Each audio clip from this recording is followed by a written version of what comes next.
months.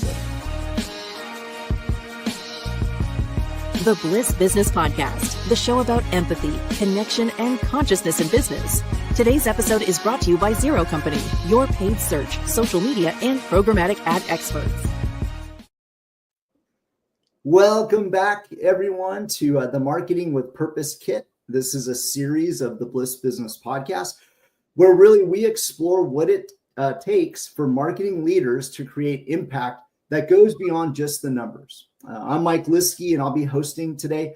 And in each episode, we sit down with a marketing expert to really explore, one, their leadership style and their approach, and the strategies that they use to not just really drive performance, but as we love to talk about on this show, really resonate with their audience. And so together we'll dive into, what is working, what's not, and really how purpose and empathy can transform the way a brand connects with people. So let's just get started. Today, I'm privileged to be joined by Julie Green. She is the Vice President of Marketing at Heights Wellness Retreat. Julie brings with her more than 15 years of franchising and marketing experience, and she's led actually the pivotal rebrand from Massage Heights to Heights Wellness Retreat to really better connect in today's wellness-focused, experience-driven consumers. Now, she combines as well this data-driven strategy with the other side of storytelling, digital innovation, and influencer partnerships to really help build that brand loyalty and the growth that the franchise has experienced. Now, at Heights, Julie also focuses on enabling franchise owners with tools and strategies to strengthen their presence in the local community and create the right connections. And so we're going to explore today a topic that is really dear and near to my heart. It's bringing purpose and empathy into marketing. And I'm excited to dive in. Julie, welcome to our show. Thank you. Thanks for having me. We're excited. So I'm actually really excited on the topic that we're discussing today. Before we really dive into all things marketing, though, I want to ask, before, we were talking about this idea or this topic, why was bringing purpose and empathy into marketing the topic that you selected that we'd explore today? Yeah, I love this topic. And I will say I don't have a work Julie and a home Julie. I am the same person across every room. So whether I'm in a marketing meeting or if I'm on the football field cheering my two boys on, or we're doom scrolling on the couch, my husband and I. To me, though, empathy is the through line that connects all of those versions of me. It's how I lead teams, it's how I parent, and it's just how I show up for people. I think it's hugely important. And when you lead that way, you're not switching personas. You are bringing your whole self to what you do. And I think that's what makes the best leaders. When you're not switching between that personal and professional, your authenticity. And we know marketing has shifted from being about attention to connection. Like, that's so important. And I think purpose and empathy are also how brands earn trust in this, you and I've discussed this noisy world that we all live in. They don't want another sales push. They want to know that they're understood. And so for me, that's empathy is the compass that guides that strategy, because just like I want my team to feel seen, supported, and inspired, I want my campaigns to do that with people, like our members, our guests as well. And so, when we started this evolution to Heights Wellness Retreat, that's really what we wanted. That's what we were setting out to do, promoting a way to live better, not just a service. Yeah, absolutely. I was so happy to, hear that you made the connection, not just to marketing, but also the way that you lead the team, right? Yeah. I think that's so critical in the world that we live in today. Just because, when business leaders behave in that more authentic way, I think, their teams as well 100%. Feel that. Yeah. And they're more, they're more invested in the work that they're doing. For sure. We love to, in the agency, love to think about it as, instead of being this Blair horn in someone's ear, just really being more of a magnet. Yes. Yeah. So maybe, Julie, switching gears a little bit and bridging over to strategy and growth, right? Mm-hmm. A lot of CMOs, we're often pulled from this short-term campaign results, right? Quarterly numbers, shareholder value, and as well building the long-term brand. Mm-hmm. And so I'm really kind of curious, like how, do you ensure that your marketing stays aligned with the growth goals that a company has, but at the same time, where you do find that you're moving in the right direction towards the brand growth, and where are like the most, the biggest points of friction, would you say? Yeah. So, I mean, I think any marketer will tell you that the tension between that short-term demand and long-term, what we'll call brand equity, is real. Right. But I think they all, or both of those, serve the same goal, and that's sustainable growth. And that doesn't come from choosing between brand and performance. I think it's really important to connect those two. And so, when we were looking at evolving from Massage Heights to Heights Wellness Retreat, that really allowed us to step back, because we were really, we threw it all on the table to build it from the ground up. And you need to build actual frameworks, because if every campaign ties to not only a measurable KPI, but a pillar, if you will, because the friction comes often from siloed metrics. I know that's like a corporate buzzword when we're working in silos, but it's so true, because when sales and marketing aren't measuring this success in the same way, that bridges visibility. And I think that when you're working in shared dashboards, when you're working in shared definitions of success and ongoing, that cross-functional, when that syncs, I think that's where you find that connection between the short term that's pulling you into that sustained growth. I think it's just really all about connecting those two, kind of alleviates the friction you were talking about, because it's real. Yeah, right. And then everyone at that point is really sort of rowing in the same direction. Yeah, for sure. Yeah. Now, as well, when it comes to marketing, we know, and business, for one, the stakes are pretty high, right? And so I'm kind of curious, right? In high stakes situations, like say a brand crisis, or maybe there's a market downturn, like how have you been able to maintain sort of that sense of purpose and empathy while still being able to, maybe have to react to a market change or make a quick strategic decision?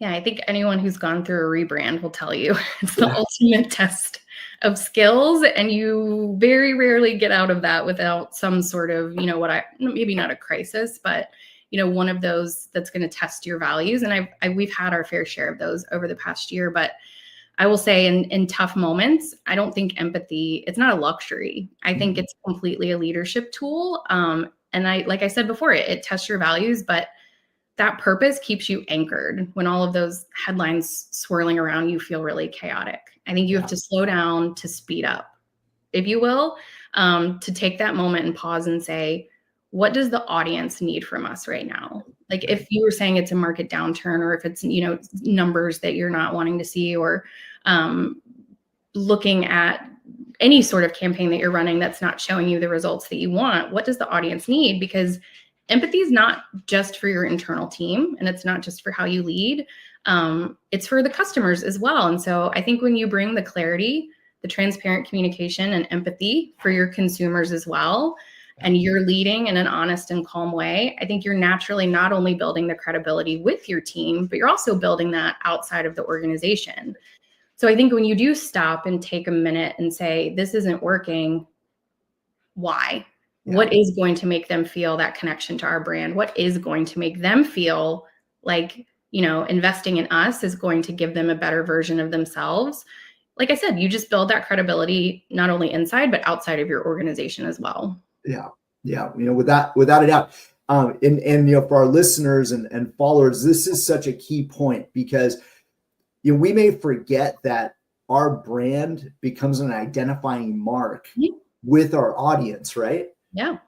Yeah. And so if there is that shift, or there is this change, it almost becomes, in a way, this is probably, too drastic, but kind of almost like an identity crisis, in the sense of what is this brand now going to represent, or what's happening, with that, with that now. So one of the things I think as well, Julie, that we face as marketing leaders, and I'm sure you've experienced this many a times, particularly in the franchise world, if you're going to open up, locations in a new market, or even you're launching a new product or a new service. When that is taking place, what is really, have you found one of the most effective ways to create that alignment that you were talking a little bit about earlier with sales, say with sales and product and customer success? What's an effective way to create that alignment? And then where does that alignment tend to sometimes break down? I love this question. And I think it's really important because, I've been in franchising 18 years now, and alignment starts so early because like whether, you said you're launching a new service, you're opening a new location, you're, putting together whatever it is, a new campaign, you have to bring sales, operations, marketing, training, even into the room when you're shaping the why, right? Not just the what, but the why, because that has to be a shared narrative, one message that then, yes, all of these teams will go and they will form their own functions around that perspective, but when we're all doing that and our team's in a room and let's say it's a new service and we're outlining that story, and that's how we're going to get that story to anyone. That's franchisees, that's consumers, but operations is forming that experience again, whether it's the franchisee experience or if it's a member coming into one of the retreats. And then our training team is looking at how they're going to execute that at a local level. And the breakdown happens if you're having handoffs that aren't clear. And if teams aren't looped in on that why and that narrative early enough. And like I said, we've learned that lesson. I think all of us probably are nodding just like you are. We've learned that lesson the really hard way that there's nothing that I will say is an ick for me professionally is wasted time and resources when you're having to go back and fill in gaps. Right. And I've found that when you are pulling everyone in, and, our leadership team talks about this all the time, like, we've all got to be on the same page. And so I think the earlier you start that process, even before you have a marketing strategy or a, training protocol or an operational, pro forma, even, it's all getting in a room and saying, why are we doing this? Why will the customer want this? And why will our franchisees want to invest in this from their local level? And you have so many less breakdowns when you're all doing that, and you're all kind of, like you said earlier, another, corporate, but rowing in the same direction. And I think that's really the key, because I think a lot of times, I joke with our COO all the time that marketing comes in with these like very big, grand pie in the sky ideas, and operations is like, are you joking? Like, we can't, come on. Like, we have to make sure that this is scalable across 100 locations. Right. But I think that when you are shaping that why before the what, you find so much more synergy with all of the departments, for sure. Yeah. This is such a powerful point. I couldn't agree, more with you, Julie. And it helps, those breakdowns from even happening. And of course, I think we, as marketers, we've found a lot of the breakdowns might happen early on with sales. And it's just a powerful point, because you can both come back to, like you said, this is why we were doing this. Let's not maybe, make a shift for some sort of short-term gain. We'll end up experiencing some pain in the long term. Yeah. So such a powerful point.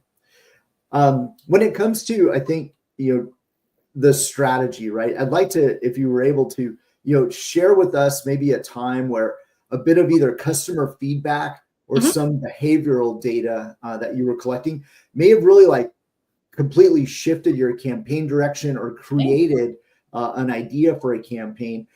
What did that teach you as far as balancing maybe like intuition with what marketing, thought might work, and then, with the analytics and the actual, when you get the feedback? Yeah. So when we last April, we were at a very interesting crossroads as Massage Heights. We were a 20-year-old company, strong reputation, loyal members, proven model. But we also knew that the wellness industry was growing at a hugely, hugely quick rate. Right. And so we recognized the clear behavior shifts of people. They weren't just looking for a massage or a facial. They wanted this holistic wellness, physical recovery, mental, emotional, But then we also saw that these younger audiences, older Gen Z, younger millennials, they're driving that movement, and they're driving that spend, and self-care has shifted. It's not a luxury. It's a maintenance for a lifestyle. So, you asked about a campaign. I think a rebrand is the biggest sort of campaign. Right. And so that's where we really went into the data and discovery. We were looking at the wellness market growth projections. We were looking at these touchless therapy like cryotherapy, red light, lymphatic drainage. And we were looking at those trends and pairing those with surveys and focus groups that we were doing even within our own member base to see what this next generation actually wants from a brand, a wellness brand specifically. And those insights were across the board pretty undeniable. They want accessibility and authenticity. But that was half the story. The other half is that intuition piece that you spoke of. And our CEO and founder, Shane Evans, her vision as our founder for this, she felt long before, right, that we were doing surveys and we were digging into these trends long before that. And the numbers confirming it, that the future of our brand needed to be more inclusive. Wow. It needed to be more holistic, and it needed to be more emotionally connected. And that's where Heights Wellness Retreat really, truly, it came from. It's, this intuition. I always tell this like funny story. I was standing in my master closet August a year ago on the phone with Shane.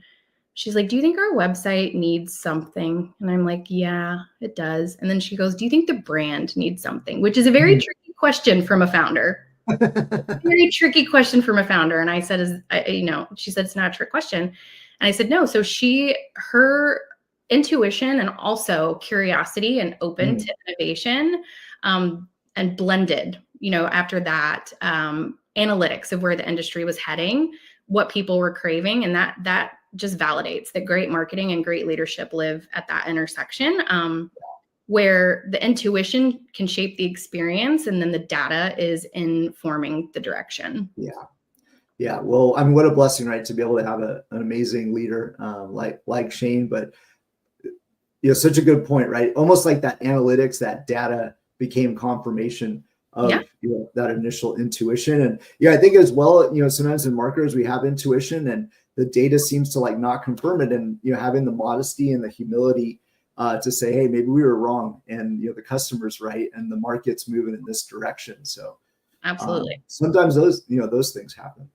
So, Julie, as well, not saying necessarily that, Heights Wellness Retreat looks at marketing as a cost center, but you may have worked at organizations that think of marketing as a cost center.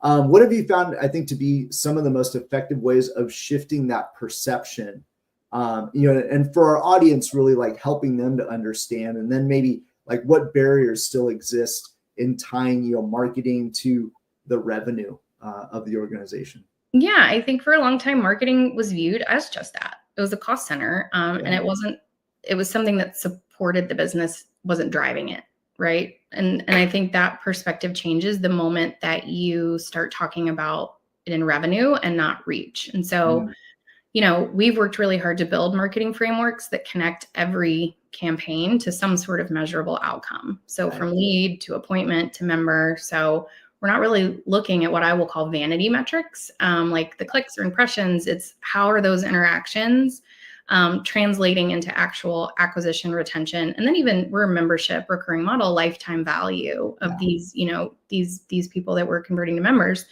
So when I talk to leadership or even our franchisees, I make it a point to show exactly how every dollar spent connects to an outcome. And I think that's very, very important. When you're working with business owners, when you come into franchising, that's why you're coming into it. I don't expect them to have huge marketing backgrounds, but when you start to make that connection to them, here's the outcome.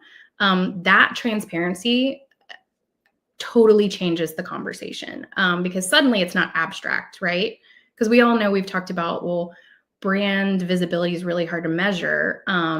But suddenly it's not as abstract when you're doing that. It does become a revenue engine that is driving your business forward. Yeah. And so when marketing owns that data, that, is communicating that type of ROI in the same language, that's also very important. In the same language as your finance and your operations team, you kind of find that marketing, I don't want to say is at the head of that strategy table, but has a very prominent seat at the strategy table to be able to say, like, the investment is turning into XYZ. Otherwise, to me as a marketer, I feel like I'm just throwing money at a wall and seeing what sticks, which helps no one. Yeah, exactly. I think that as well, that's where a lot of marketers make that mistake. They may just think of in terms of like net new sales, but really, like you mentioned, that lifetime value, marketing can own a big piece of that. It doesn't have to just be, cost of acquisition. Absolutely. So, yeah. Maybe shifting gears, you mentioned the team a little bit, Julie, and I wanted to talk to you in terms of, what's your approach when developing the talent that's on your team, so that, they're not only like hitting performance goals, but really that they stay engaged, that they're inspired. And where do you see, leaders struggling to retain that? I lied. This might be my favorite question. So for me, I think any great team is going to be built on clarity, autonomy, and then that connection that we've been talking about. I think people inherently perform at their best when they understand, we're back to that why. Why does their work matter, and how is it playing into this larger picture? So when they see how their ideas and effort directly impact this bigger brand, this bigger system, this ecosystem of franchisees, it motivates and it inspires. And I truly have always believed that my job as a leader is not just about these campaigns. I'm not growing just that. I'm growing this team in their careers. And so investing in mentorship, as much as I am those metrics, is really, really important to me to build a culture that lasts, because the numbers tell us how we're doing, but that mentor shows who you're becoming as a brand and as a company. And I've learned the hard way. And I think, everyone here's probably learned the hard way, that you lose great talent when you're focusing on tasks instead of developing them as people. Marketing especially, it's such a creative field, and it thrives on experimentation and not fear. So for me, and this, personally, I've just learned from really great leadership and, taken some things from not great leadership. It's about creating a psychological safety on your team, especially for creatives, because I want them taking risks. I want them coming to me and saying, I have this crazy idea. That's my favorite thing to hear from my team, is like, hey, do you have a minute? I have a crazy idea. Yeah. And teaching them how to fail forward. I always, when I'm onboarding or even talking to someone that's worked with me for a decade, I'm like, it's not if you make a mistake, it's when. Because when they know that they're supported, they're not going to play small for you. They're going to innovate. They're going to push those boundaries. And to me, specifically in the industry that we're in, like, to build a brand that feels human, like, you have to lead in a human way, because that's what's going to be put back into your brand. Because I always think of it as like, as a brand, I don't want to chase goals. I want to grow through them. And I want to be able to look back at the team and say, look what you just did. Wasn't that like awesome, stemming from one, I had a crazy idea. And so I think empathy, obviously, when you're leading as a human, your brand becomes human. It resonates more with your consumers. Yeah, absolutely. Right. I mean, I think of it as even in terms of athletics sometimes, right? If a coach is coaching a player just through fear, that player is just going to stick to a role, not be innovative. They're just worried about being benched. They're not going to take risks. So it's like that as well in the business world. So, so Julie, now you've led me to probably my favorite question. I love to talk about the topic of purpose as well as empathy. And I know you've touched on it a little bit already through the show.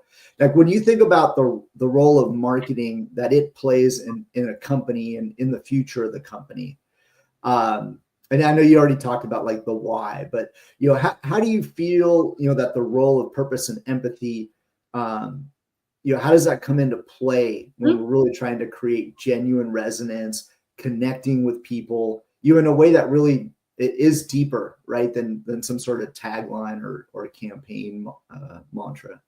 It really is. At Heights Wellness Retreat, the purpose is simple. We want to empower people to rise above the stress, the noise, the constant pressure.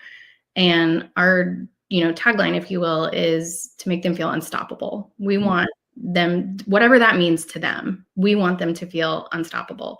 But that message only resonates when it's authentic, right? And so when it's not just to say, like you said, it's not just a tagline, but it's how we show up as people and as a company. It has to be modeled from the inside out.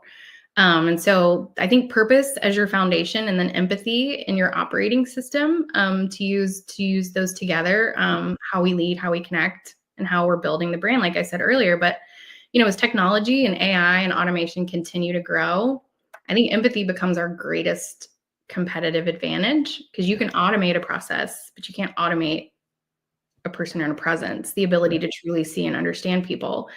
And so I do think the future of marketing belongs to brands that feel human. And that starts with the humans behind the marketing, and not even just the marketing, but the teams, who create that with heart and who are leading with purpose. And never forget that it's like you said, the bullhorn, you're not just trying to get their attention. You're trying to really make a difference in their life, because purpose will give you that direction. But I think empathy is where you find the heart of a company, which is what really connects people to it, for sure. There are so many incredible words in that answer. I love that you use the operating system piece, because we talk about Bliss, build love into scalable systems. And so, it's got to be in your operating system, right? It's coded into it. So Julie, I know you have a lot going on at Heights Wellness Retreat. Just went through, right? Just a little bit. just went through the rebrand. But I think there was something else, right, that you've got coming up, something that's new and exciting you wanted to tell us about?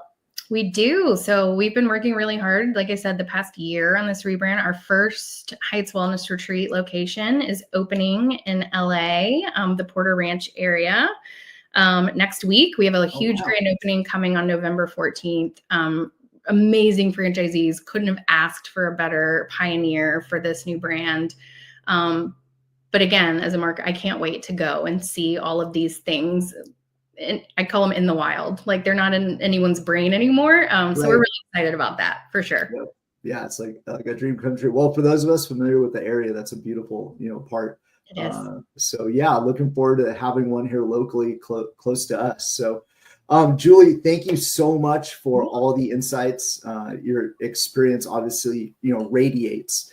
And then as well for our listeners, thank you, for joining us on the Bliss Business Podcast, on this series of Marketing with Purpose Kit. I really hope that the conversation today sparked new ideas, for how you could align strategy, execution, and as well that key component, purpose, into the work that you're doing wherever you're listening to us or watching us. And if you found this episode or the content valuable that we discussed, please like it, subscribe, and share it. And just really so that we can keep the conversation going. And please remember this, right? Great marketing doesn't just sell, as we discussed today, it serves. And so we look forward to seeing you on the next episode.